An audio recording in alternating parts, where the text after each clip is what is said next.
আল্লাহ পাক রব্বুল আলামিন আল্লাহর বন্ধুকে দেখার জন্য জিব্রাইলকে পাঠিয়ে দিলেন। জিব্রাইল আমার নবীকে নিয়ে মসজিদুল হারাম থেকে মসজিদে আকসায় গেলেন।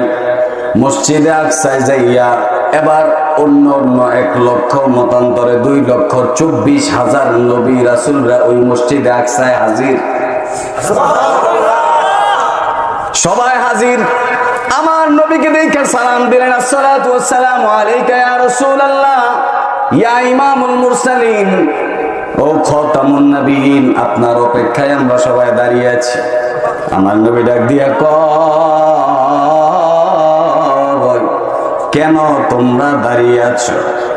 আল্লাহর অন্য পয়গম্বররা বলেন, ইয়া রাসূলুল্লাহ, আমার আল্লাহ পাক রব্বুল আলামিন আপনার ইমামতিতে আমাদেরকে 2 রাকাত নামাজের ব্যবস্থা করেছে।